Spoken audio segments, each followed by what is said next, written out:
Padma barrage যেভাবে একটাকে পাশ হয়েছে, খুব শীঘ্রই আমাদের এই টেকনিক্যাল টিম কাজ করার পর দৃশ্যমান রিপোর্ট হবে এবং দৃশ্যমান এই কাজে যে একটাকে পাশ করানো সেই কাজটাও আমরা দৃশ্যমান করে এখানে কাজ শুরু করবো ইনশাআল্লাহ।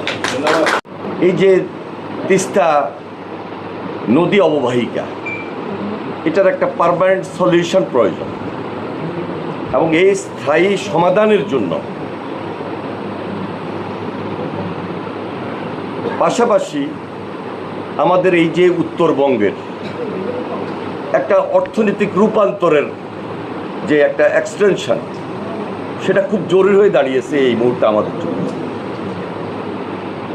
এই সকল দিক বিবেচনা করলে তিস্তা মহাপরিকল্পনা আমাদের অতীব প্রয়োজন এবং এটার গুরুত্ব শুধু এই অঞ্চলে না, সারা বাংলাদেশের কাছে খুবই গুরুত্বপূর্ণ। যার কারণে মাননীয় প্রধানমন্ত্রী জনাব তারেক রহমান নির্বাচনের আগে ওই যে জাগো বাহে আন্দোলনে কথা বলতে গিয়ে তিনি এই জাতির সামনে, এলাকাবাসীর সামনে কমিটমেন্ট করেছেন এবং ইনশাল্লাহ ওই কমিটমেন্টের ধারাবাহিকতায় আজকে এখানে আমাদের আশা। কিছু লোক এখন দেখতেছি তারা আবার আন্দোলনের কর্মসূচি দিচ্ছে, কিন্তু দীর্ঘদিন যে আমরা আন্দোলন করলাম তাদের চেহারা তো আমি একদিনও পাইনি।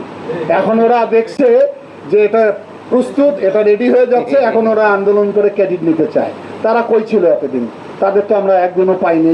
তিস্তা চরে যখন সাধারণ মানুষ নিয়ে আমাদের নেতৃবৃন্দ আন্দোলন করছে, তাদের তো আমরা একদিনও সাথে পাইনি। যাই হোক, সেটা তাদের ব্যাপার। আমরা মনে করি আমরা যেহেতু এখন সরকারে আছি, আমাদের দায়িত্ব এটা বাস্তবায়ন করা। আপনারা একটু আগে শুনলেন যে এটা বাস্তবায়ন করতে 12 থেকে 13,000 কোটি টাকা লাগবে। এটার জন্য আমি মনে করি আমার দিক থেকে এটা বিদেশের মুখাপেক্ষি হওয়ার কোনো প্রয়োজন নেই। এটা আমাদের জিও ফান্ড থেকে আমরা এটা করতে পারবো, কারণ এটার মেয়াদ আছে 10 বছর, 2 স্তরে কাজ হবে। সুতরাং প্রতি বছর 2 থেকে 3,000 কোটি টাকা বরাদ্দ করলেও আমরা করতে পারবো। তবে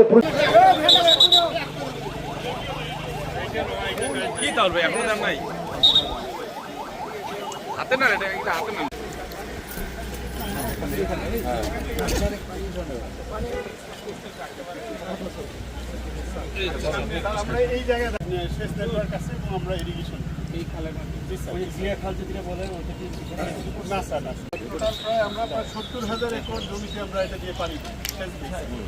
70,000 একর একদম আমাদের বাইরে হয় না, খালের মধ্যে আমাদের উচ্চতাকে ইয়া করেছে ওইখান থেকে মাসের ডাইরেক্ট আসে আর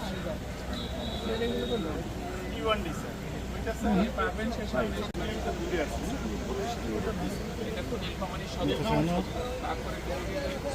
তারপরে আমরা এই